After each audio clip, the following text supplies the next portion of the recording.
Good morning, everyone. Let's give the attendees a few seconds to join us.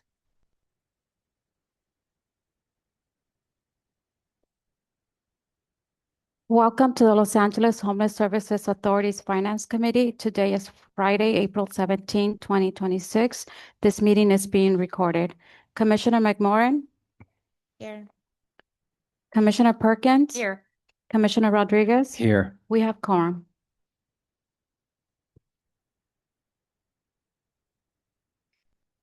Good morning, Janine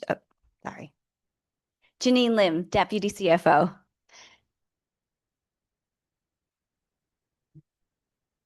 Yes, let's do that. Sorry. Good morning, everyone. Item 1 is the acceptance of minutes, including any corrections of our Finance Committee. Thank you. Meeting held Friday, March 20th, 2026. Is there any concerns or questions from colleagues about the minutes attached? No. All right, so we'll consider those accepted, and we're moving on to agenda item 2.0, CFO report. Thank you so much. Thank you. Janine Lim, Deputy CFO. Good morning, commissioners, and thank you for joining us today. I'm here on behalf of LAHSA CFO, Janine Trejo, who is unable to attend, and I will be presenting the CFO report.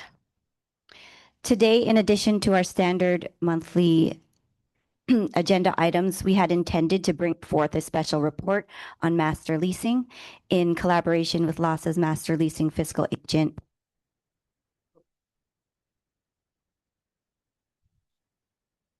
and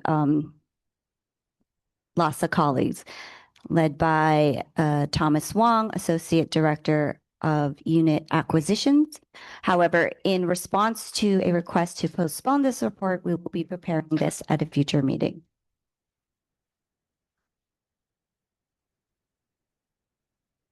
In response to Commissioner Perkins' questions and requests related to County of Los Angeles Measure A, sub-recipient cash advance balances, we analyzed the transactions, identified the issue, and have restated the sub-recipient cash advance balance for Measure A and County General Fund.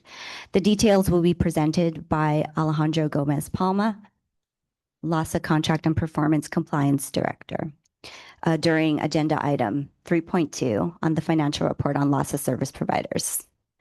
I will begin my report with the update on payables and disbursements. As of my last report on March 20th, our accounts payable balance was approximately $68.8 million. Today, the balance stands at approximately $66.1 million. As noted during the Finance Committee, at the March Finance Committee, at first glance, the change in AP balances from one month to the next may give the impression that very little progress has been made. However, during the same period, we processed approximately $51.3 million in disbursements while receiving approximately $47.3 million in new invoices. This represents 661 invoices from 72 service providers coming into the pipeline since the last time we met.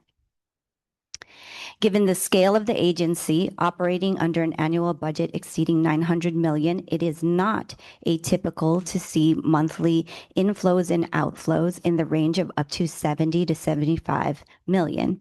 As a result, accounts payable balances will fluctuate in and around a similar range throughout the year as part of normal cash flow cycles. It is crucial for stakeholders to understand that accounts payable balances are not expected to reach zero on a monthly basis. Payables are only fully cleared after the financial close of the financial year once all invoices have been received and processed. Status on advances. April advances were paid out in early April. Advances against the county were released on 4/7.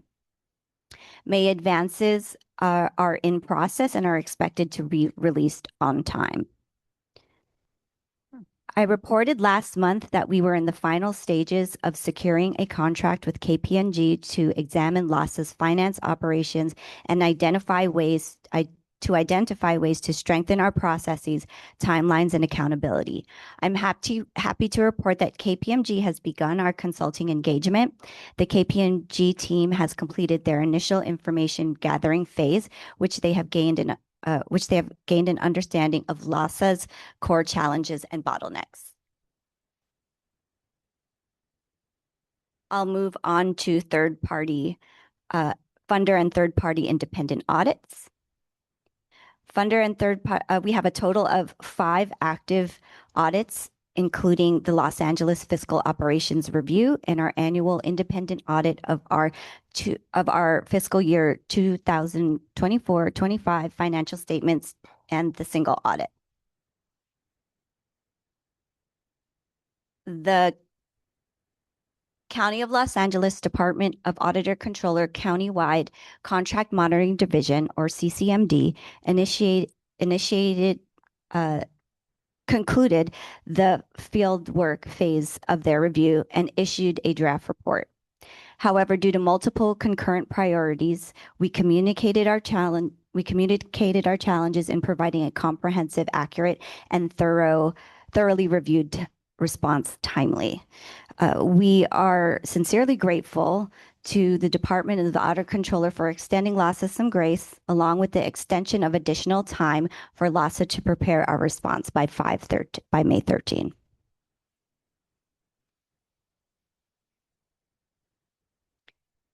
For our single audit, we have submitted all required documentation to Clifton Larson and Allen, the CPA firm conducting the audit.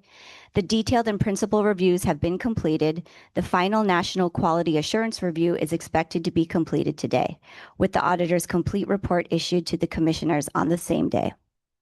The single audit report package is scheduled for approval by Audit Committee on April 20th, followed by full commission approval Friday, April 24th. The following 3 audits are more than 95% complete, with only a few documents we still need to provide. They will all be closed out next week, followed by draft reports provided to LASA for review and management responses. These are the DPSS Semi-Annual Monitoring Coordinated Entry System for Families for the look-back period of 7/1/2025 to 12/31/2025, the DPSS Audit on Coordinated Entry System for Families for FY 23 and 24 and FY 24-25 conducted by the CPA firm BCA Watson. The Department of Aging and Disabilities Home Safe Program Audit conducted by the CPA firm Simpson and Simpson.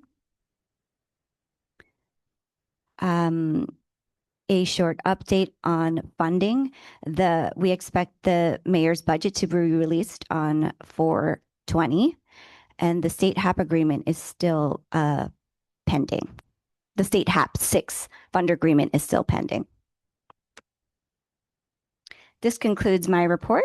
Unless there are any questions, I will turn it over to Manager of Budget and Financial Planning, Stephanie Okolo, for the budget versus actual report. Thank you. Any questions, colleagues? It was very thorough, CFO. Thank you, Shane. So we're gonna move on to just as a note, we have pulled item 3, agenda number 3. And so we're moving on to 4.0, financial reports, 4.1, agency budget versus actuals. Thank you so much.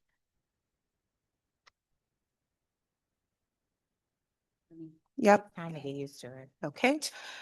Good morning, Commissioners. Stephanie Okolo, Manager of Budget and Financial Planning, and I'll be presenting today's budget versus actuals through February of 2026 in place of Christina Hill. Next slide, please. So as presented during the mid-year budget presentation, this is our now approved mid-year budget in the amount of $912.8 million. This includes LASA admin budget at 5.3%, LASA direct program budget at 10.3%, and service provider budget at 84.4%. Next slide. So as mentioned, this report will include year-to-date budget and actuals recorded through February 28 of 2026. At this point in time, our total LAHSA agency budget is approximately 608.5 million, which is tracking at 67% of the total approved budget. Actual expenditures are approximately 429.5 or 47% of the total budget, which is tracking in line with our total spend rate for this same period last year, which was at 49%. Overall LAHSA admin spending is tracking at 52%, direct program at 67%, and service provider at 44%. For admin, we are tracking slightly below the target. For additional context, we did increase the personnel budget at the mid-year as we anticipate there will be a large vacation payout at the close of the fiscal year. For service provider expenses, these are also tracking slightly below target. There are approximately 18.6 million of additional service provider invoices that are currently routing and being processed. This will increase the total to about 359.7 million, bringing us closer to about 47% instead of the 44% that is reported today. Next slide, please. So this slide shows LAHSA's year-to-date administrative budget through the end of February. This includes about 32 million, which is about 67% of LAHSA's total budget. Actual expenditure. We're good. Approximately 24.9 million or 52%. Thank you. Okay. So spending remains consistent to the same time of the prior fiscal year. There are some categories such as professional service contracts that are trailing at about 38%. This is primarily due to just the timing of various invoices. Most of our invoices are paid at the completion of the vendor contract once all services have been rendered. So we do expect an uptick in Q4. Also to highlight rent, which is showing at 20%. It's not due to any particular underuse. This is just because we increased the rent budget at the mid-year by approximately 2 million to allow for any potential lease buyouts or negotiations. Slide 4, please. So this slide shows the actuals across the administrative subcategories, rehousing system administration, as well as our infrastructure and internal services. These are tracking at 59% and 47% respectively.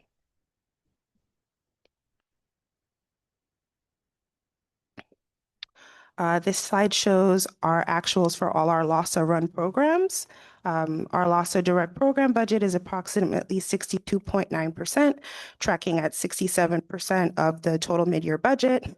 Actual expenditures are 63.6 million or 67% of the total budget.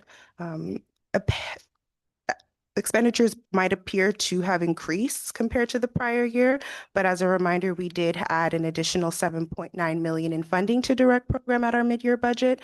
So that brings the total spend rate slightly up. Some programs to highlight are outreach and master leasing. Outreach and access is tracking at about 73% and master leasing at 87%. For outreach, we do expect this to level out by the end of Q4 as the county transition process begins and they absorb some of those county head positions. Additional funding as approved by the county has also been added at the mid-year to address any funding gaps. And whatever remaining funding gaps will be absorbed by LAHSA using any one-time funding to ensure continuity through June 30th, 2026. For master leasing, we had previously reported a projected deficit of 4.6 million. However, on April 14th, the county did approve repurposing 5.7 million of unallocated Measure A funding to be allowed to be used for master leasing. So this will reduce the burn rate substantially. And in subsequent reports, we can actually indicate this with a pending column that would show the increase on the master leasing line.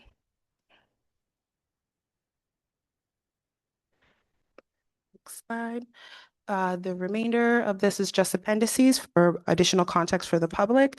Appendices 1 will show the admin by general ledger, and then Appendix 2 will show by funding source.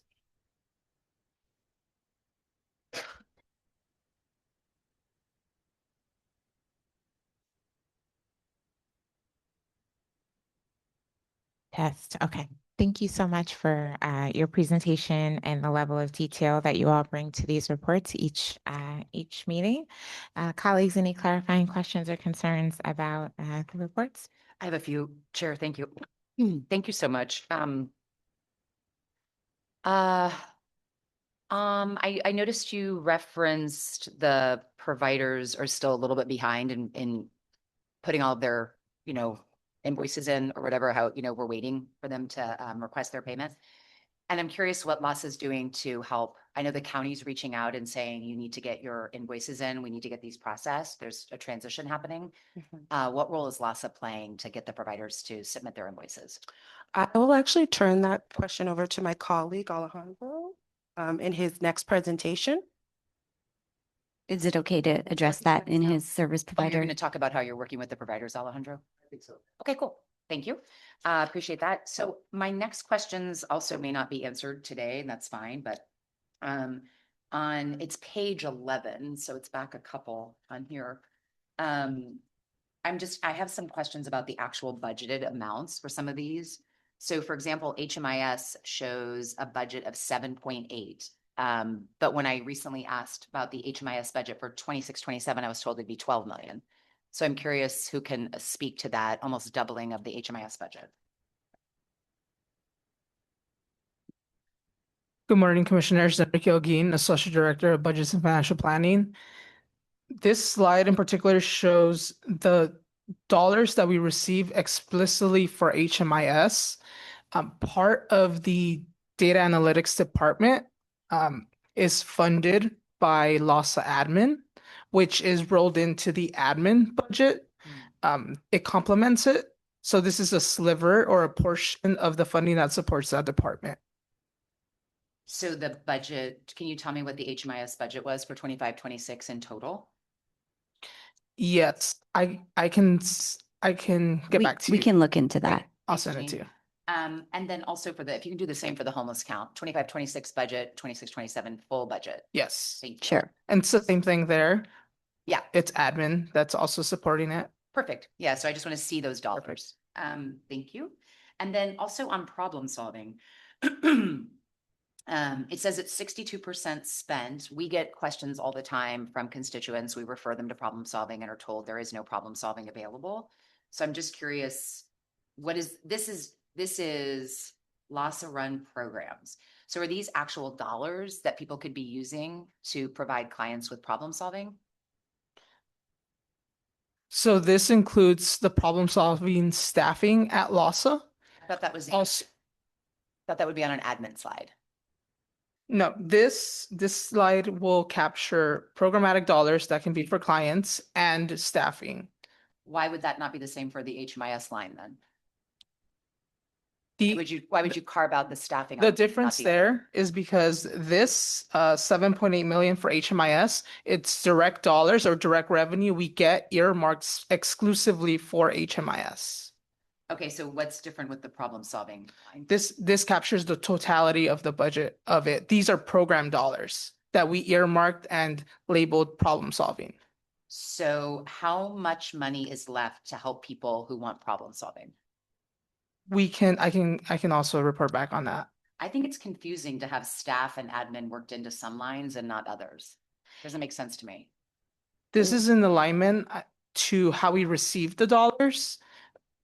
Like I noted, HMIS in particular, it's $7.8 million that the county can give us explicitly for HMIS, the HUD dollars that we receive for HMIS. So this is aligning to our agreements in the manner and how the funding is earmarked. When we have administrative dollars, we do get a sliver from all the various sources. We pull that and we complete the agency-wide, anything that is not directly funded by programmatic dollars. So I understand that it can be, you're seeing for some line items that it includes staffing, others it does not. But I think we can we can show the difference. And I think your previous request will outline like how it's complemented with admin. And we can also show the split between actual client dollars or dollars for financial assistance, for example, problem solving, and the staffing portion as well. Okay. You said two things I had questions about. One, you said there was a mid-year allocation from the county to address funding gaps for the HET. Can you tell me what that was? What was the gap? Why was there a gap? I can answer that. So as a part of the supplemental budget process, the county approved funding for the specialized outreach teams, which included RV and very high fire severity zones. Those were not in our initial agreement. Those, I believe they were waiting for the carryover or something of that sort, and it was added in October. So that's why we indicated there was a gap. We had those team operating at 100% capacity. The funding wasn't there until we received that amendment in the fall. Awesome. Okay, thank you. Same for master leasing. You said that the county recently approved an additional $4.7 million. Yes, there was 5.7 million that we've identified that was unallocated in Measure A. We communicated that to the county, and they gave us approval to do a budget modification, repurposing those dollars to address the master leasing gap. So I am a simpleton when it comes to finance. I concur. I know that, but if there's a gap, I'm just looking at the dollars. So the budget was 23. Like the program is 87% spent. Mhm. I don't know why do you do a budget modification until you've spent all your money? Like you would spend your money and say, oh, we've reached it. Oh, we had this much budgeted for the year. We've already hit it. So we need to do an amendment. So we have more to keep these things open. But I don't, what prompted you to go to them and say, we need $4.7 million now? And there is still money remaining. Is that from the 4.7 because y'all have hit your cap? We've worked with our fiscal agent, and there's a projection that is completed through the end of the year. We have these dollars. We know there's still funding available, but before we reach where we do not have the funding, so we you need to proactively Perfect. reach out to them and coordinate with them. That makes sense. Thank you. And then my last question is on slide, it's page 19, maybe 15. There's two numbers on this one. It's the federal, and so it addresses the COC. This, I have reached out to LASA. I also reached out to the commission chair, hoping to get a more detailed analysis of this. I'm just sort of highlighting that. Hopefully that will happen by next Friday at commission and it will get agendized. It's really critical information right now. So I'm just sort of saying that. And if not, maybe I can work with the chair to have that at least on finance committee next month. And I can send a list of the questions that continue to be asked by both the city and the county on exactly what the COC will fund at LASA. It's critical to know as all these transitions are being discussed. Yeah, we can surely provide that to you. Thanks, Jean. That's it for me. Thank you. Thank you. Okay.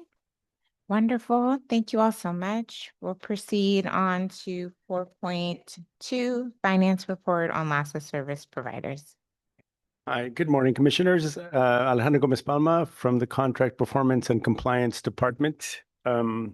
Colleagues and members of the public who might be listening. So we're going to present, next slide, please.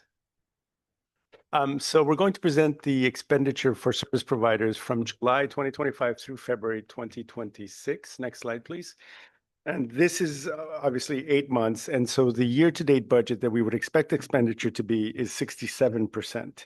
So I would just draw a couple of points is the subawards, which effectively are contracts, has gone up since last month by 4. And this is primarily because of the City Alliance TLS. And we do expect that number to keep growing because there are more contracts en route. And on the first table, we are showing 18.7 million of routing invoices, which are pending expenditures. And this represents 228 invoices. And so 63% of those 228 were submitted 1 week before we ran this, which obviously makes sense. And 98% were either submitted in March or the first day of April. Overall expenditures 47%. And we are tracking lower than we were comparatively last fiscal year. And the important part there is for our mid-year budget, the commissioners will recall we actually increased our service provider budget considerably. And last fiscal year, for the same mid-year budget, we actually reduced it by 7.5. So that explains kind of this. We were tracking, we were actually higher expenditure. And then now, after the mid-year budget, we are tracking a little bit lower. By program department, the two departments, permanent housing and interim housing, that have the highest allocations are tracking at 50% and 47%. Again, permanent housing is driven primarily by financial rental assistance for home. On the expenditure by SPA table, a couple of items of note are SPA 1, which is Antelope Valley, has the lowest allocated budget of 3%, and they are tracking at 51% expenditure. And similarly, SPA 4, which is Metro, has the largest allocated budget, and they are also at 51%. So this indicates that programmatically it would be worthwhile to talk to the service providers. Antelope Valley, what are they saying? What is driving that expenditure? The lowest expenditure by SPA is South Bay, which traditionally is one of the lower expenditure SPAs at 32%, and San Gabriel Valley at 38%. Next slide, please. So here it's similar information broken out by funding source, and this information is actually already presented by my previous colleague for the service provider BVA, but this is a different kind of summary. A couple of items of note: the 1.6 million that the commissioners noted for state ERF, that is exclusively for home. We were going to present that, but that'll be for next commission. And we are tracking, so at the county funding sources, currently we are grouping Measure H, the carryover rollover, Measure A, and La Casa funding. For Q4, for the Finance Committee reports, we're going to break those out so we can actually see expenditure individually by those specific funding sources, because we are nearing the end of the fiscal year. Next slide, please. And here, this is the slide that was referenced earlier. So this is the annual advances. And so a couple of things of note, and then I'll try to respond to the commissioner's question. So the first thing is we are currently at 39.4 million of annual advance balances. And this is driven by 26% of just 25-26 balances and 13.3 million of prior fiscal year advances. So this 13.3, we've been announcing it, but there is a team now dedicated to reducing this annual advance, and we are expecting this to reduce and go down significantly in the next Finance Committee report and through June. For the county general fund and Measure A, which was a question from the commissioner, we hadn't updated this. This is a classification. So the total amount between county general fund and Measure A annual advances doesn't change, it matches. But we hadn't updated, and we take responsibility for this. We hadn't updated our crosswalk. So some of the Measure A was being classified as county general fund because, I mean, it sounds the devil's in the details, but Measure A is actually classified as county Measure A, and so the crosswalk hadn't been updated. As the commissioners will note, since the report in March and this updating of the crosswalk, the current Measure A balance is 17.8 million, and county general fund has gone down by nearly 15 million to 5.2. We do have, at the commissioner's request, we have prepared a monthly report that shows specifically Measure A in terms of how much is issued, how much is recouped, how much is being billed, so we can send that over later. We are adding a lot of footnotes because it's a lot of information, so just to make sure that it doesn't cause more questions than it answers. Next slide, please. So here, the Measure H working capital. So we have recouped from 10 service providers, 538,000. And now that we are expecting the recoupment to go up once again, last report was, I believe, a little bit over 2 million. We are meeting with service providers, and the indication that we are having is some of them are going to receive notices because they haven't recouped, even though they said that they were going to, and there's an agreement, there's a letter. But some of them have said now that the contract situation is under wraps and the payment situation is getting under control, they're in a position to start resuming payments. We are most concerned about those that haven't issued any payments. And so just to note, the recoupment can happen even if they don't send in a check. If they have annual advances for current fiscal year or they submit invoices, instead of paying out the invoice, we can actually recoup. We call it a forced recoup, but it's actually recoupment against billed expenses. So we are going to expect that Measure A recoupment to go up through June of this year. Any questions? Commissioners may have. Okay. Can I ask you a question on your COC and your, we used to talk a lot about COC underspend. I don't personally, I'm not part of this conversation as much anymore. But I'm looking here and it says the COC is at 39% and Sunoco only at 27. I'm wondering on Sunoco if that's because those dollars are for like ongoing subsidies and so the spend down will be slower. But I'm curious, that's low. Yeah, it's primarily driven by the period because the federal funding doesn't follow fiscal year. Right. And so the Sonofo, for example, many of them should have started in January. So some of those contracts, I don't have that number in front of me, but those contracts that should have started in January that technically are part of this fiscal year are still being executed because of delays in the grant with HUD and other issues related to the HUD grant agreements.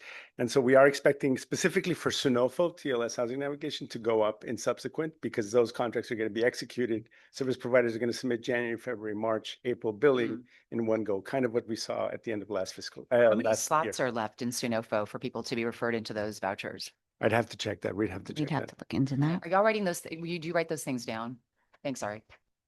And then if you can also address the underspend on COC, but that could, if we do that, get the COC next week, Yeah. we can talk about that. That'd be great. Absolutely. Okay, thanks, Alejandro. Okay.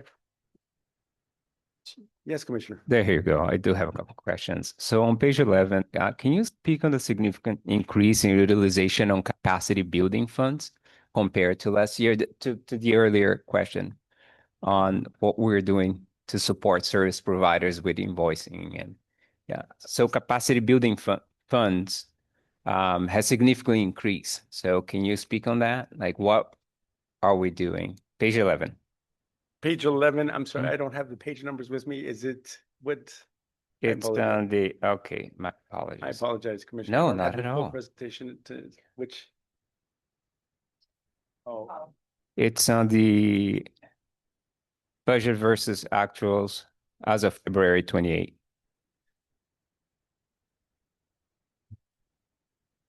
you have. Oh, I see. This is from my previous colleagues. So this- capacity building at this time is at 68% utilization. Last year it was at 19. Right. Mhm. Okay, we would have to, I don't want to misspeak. These are direct programs. So the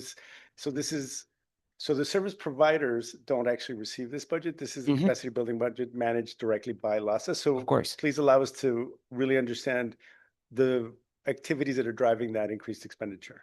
So dealing with Absolutely, yeah. impact. It would be, helpful to know in the Yeah. context of, the support that And- I know the department is offering to service providers, especially with invoicing. And then just wondering if, let me see what the exact title, it's page 26, which is, there you go. Service providers expenditures. Yes. So is the low utilization of special projects intentional? That's a good question. So I can say that, so the special projects is the unit that oversees RPSS and it also sees master leasing. The master leasing budget that we talked about, the 1.6 million, went directly to home as the fiscal agent, considered the service provider. And so this is primarily, we'll have to check on that why. I'm not sure that if it's intentional, but we'll look at exactly why it's lower than all the other departments.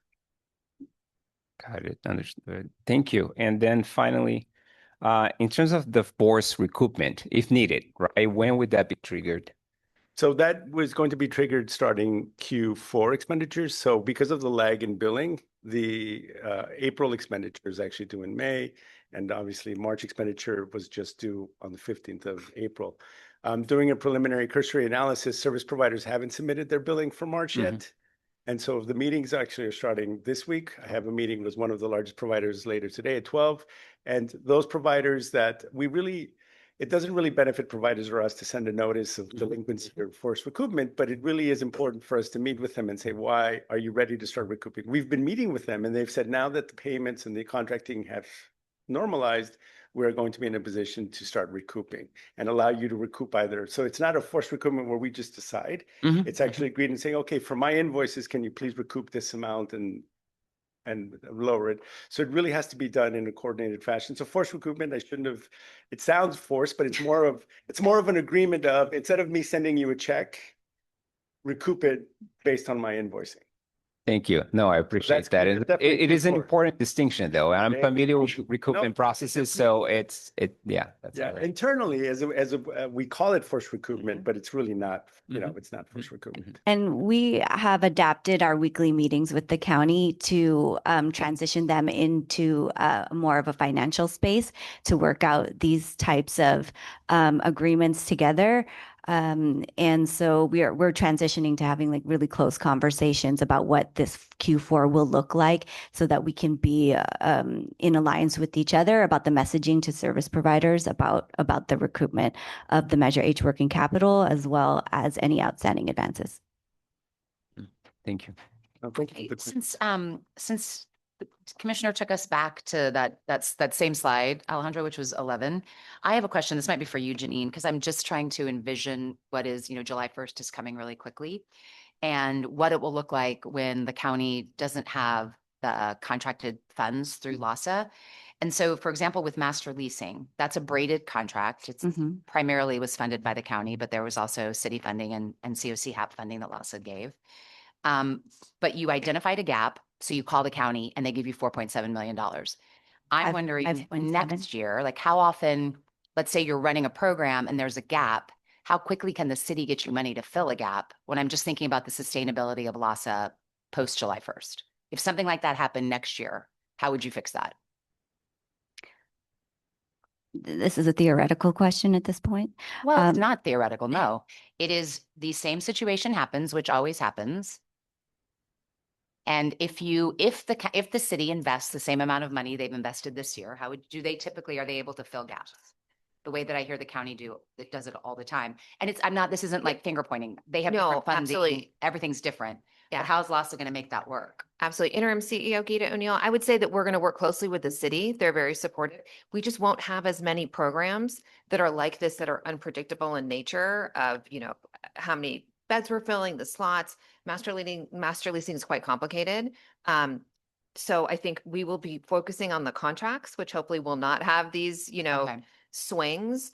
And working closely with the CAO's office as we do with the county. I think we're on calls with Cherie I feel like 5 minutes or, trying to help. Yeah. I think we'll have the same thing with the CAO's office to make sure that we're all in line, and there is a gap, then it's a city program, then we will look to them to help us work together on that. Absolutely. Thanks, Gita. Okay, thank you. Thank you. Great. All right. So we're going to have 4.3 report on LASA financial position.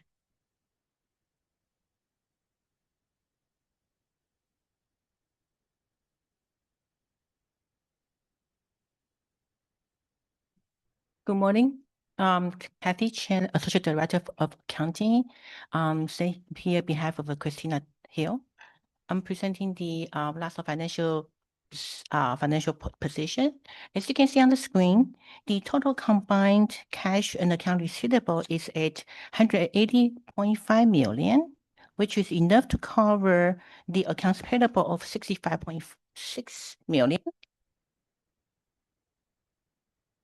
So that will result in net working capital of 114.8 million as of April 1, 2026. The account receivable is 147.7 million, of which 50 million was received from the report date until yesterday. And we submit total cash requests to the 6 funders since the last report date, since the last meeting. So for the next page is really the cash balance. I'm not going to go over this page by page. The interest-bearing account on page number 36 is the interest-bearing account that we have with the county. So that's the balance. We have 60.6 million with the county interest-bearing account.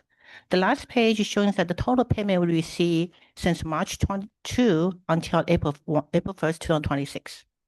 Really quick before you move on, Commissioner Perkins flagged something just in terms of there being just sort of and I know that these reports are pulled on a specific date, so it doesn't tell the full picture of, money coming in. This is just the report is pulled on April 1st. But there's these receivables, there's these payables, and then there's the cash balance and the net working capital. So I don't know if you could just speak to how that all balances or when it balances. That might, I don't know if that's a complete question, but just trying to understand how this all works out, how it balances. Well, just like Jenny mentioned before, Galata is Yes. this large organization. So there's no way that we can draw down our payable. Mhm. So we constantly have roughly about 65 million payable because invoice keep coming and they Right. keep paying providers. So there's a constant cash in, cash out. So this is the average balance that we should maintain on our book. But with the cash on book, that we able to provide the payment to the providers. Mhm. So that's what we just make sure that we always constantly submit a cash request to the funder, Mhm. constantly receive payment, and constantly receive invoice from the providers so we can pay them. That's what it looks like. Go ahead. Ro. I get nervous to ask questions because I feel like I must be missing something. And so, I don't have, you have $32 million to pay people. There's $147 million in receivables. That's the receivable. That means we are expecting payment to be coming from the funders. Right. And then the 65 million payable is invoice that we receive from the provider, and then we are waiting for the payment to come in from the funder. For us to Right, pay. but I don't know why you say that on the right, you have sufficient to cover your accounts. I mean, I understand because you know your funders are going to pay, Mhm. but as of today, you can't make all your payments because you've been requested $65 million and you have 32. Yeah, So like a lot of times I'll be talking to LASA when a provider calls me and will say they're not paying. And then I call LASA and I'm like, well, at finance committee, you said you're good, but the truth is you don't have enough cash. Like if you could keep up with all the payments, you couldn't, you can't possibly make all your payments. Now, The total receivables of 147.7 million represent what we expect, what Yeah, we you don't have. have it. We don't have that. And when we get that, we will use that cash to cover the payables. Right. So what the net working capital represents is the money that we expect to receive to cover our obligations. Right, but you can't cover, right now, you can't cover your obligation because you haven't been paid. Correct. So if Yeah, we're talking that's- about that on a cash basis, we have to wait for the cash to come in order to pay the service providers. And I mean, I just don't think you can't assume it's going to be like, I'm looking, so the city over 90 is 30 million. What's that? Correct. What's that? I mean, what is that? That's a lot of money over 90. Yes. I assume that's providers who haven't been paid for work they've done. Because you can't pay them or how, I guess one of my questions I'm trying to ask is when you no longer are getting money from the county and the city doesn't pay you, how are you going to pay the providers on time? If they have 30 million in just AR over 90, 56 million over 30. We are currently working with the city to address those issues. We are, which are not finalized yet. So we are looking towards a solution that perhaps we can receive a different advanced model, which we are working on now. How is that going to be worked out by July 1st? I mean, I just think we're not being honest enough. And this is not a political thing. This is LASA's viability. How are you going to work if you, and please don't ever call it a city advance again when you don't get it for 5 months post July 1st. That's not an advance. They don't have an advance model yet. So I just don't understand, like, how's LASA going to pay their bills in August if you're waiting on money from the city who doesn't pay you by then? There are a lot of moving parts happening right now. There are very many city motions that are currently in Yes, progress They to have address 60, this, 90-day report back. to address these issues, and we're working with the city on that. I just think, and I'll say this again next Friday, it is the commission's job, be we city or county, to be responsible for LASA continuing to operate. We are all dancing around the fact that as of today, the city cannot support a LASA with the payment model that they have. I go to every H&H. There's no indication they're going to make changes by July 1st. They have the best of intention. But how is LASA sustainable post July 1st? I mean, we need to have that conversation because until we get promises, like there's lots of, like Gita said, it's all theoretical. Well, it's not theoretical come July 1st. Yeah, absolutely. And Gita O'Neill, interim CEO.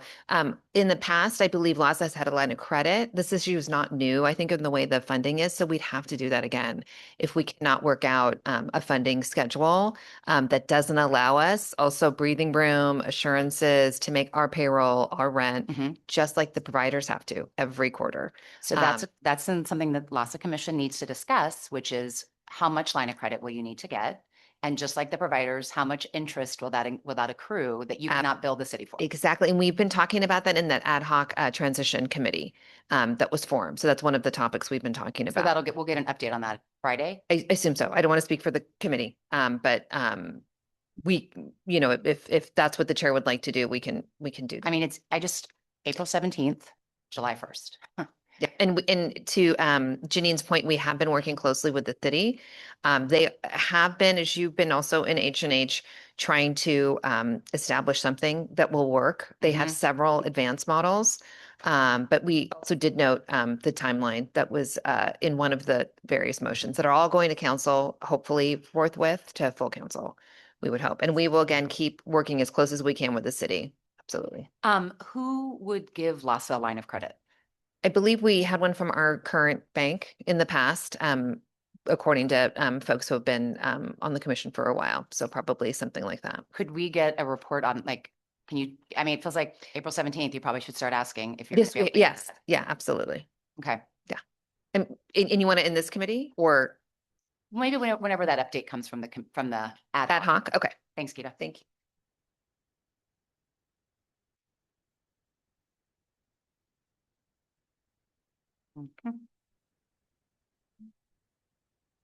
Okay. All right, thank you. Oh, thank you so much. Before we move on, Chair, if I can ask one last question, which is what time, Janine, you think the single audit will go out today, since the audit committee, I think, is Monday, so they're not going to have that much time to review it. When do you think that'll be released? We expect it today. Just like by end of day? Yes. Okay, great. Thank you. Thank you so much, Chair.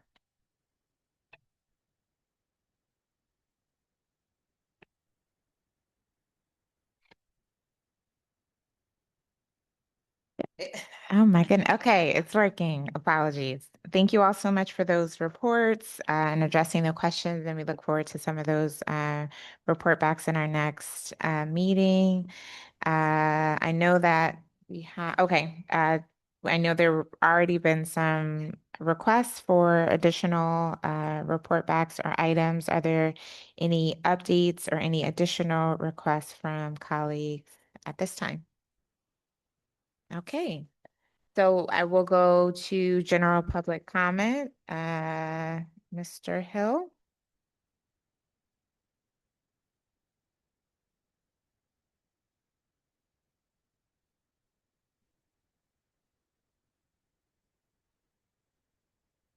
Hello, my name is Alonzo Hill, representing Downtown Women's Center. I wish the master lease was on the agenda. We operate 2 master leasing sites that will no longer have a rental subsidy source for 77 residents come July, despite the need for these sites to be operated like permanent supportive housing. Those impacted are part of Everyone Housed initiative, where some of the most vulnerable women in Skid Row moved from encampments into stable housing. Now these women are at risk of returning to homelessness. Specialized prioritization, including allowance of reverse referrals, is urgently needed for master leasing sites with expiring subsidy source. Otherwise, we risk mass evictions, harmed relationships with landlord partners, significant neighborhood impact. We hope to work creatively with LASA to avoid this outcome, ensure lasting stability the women we serve. Thank you for your partnership. Thank you. All right. That was our only public comment. So with that, we will go ahead and adjourn our meeting at Have 9:50. any? Oh, was there something else? No. Another We don't public have comment? any- Oh, we don't have okay. any. So we will go ahead and adjourn at 9:58 a.m. Thank you all so much.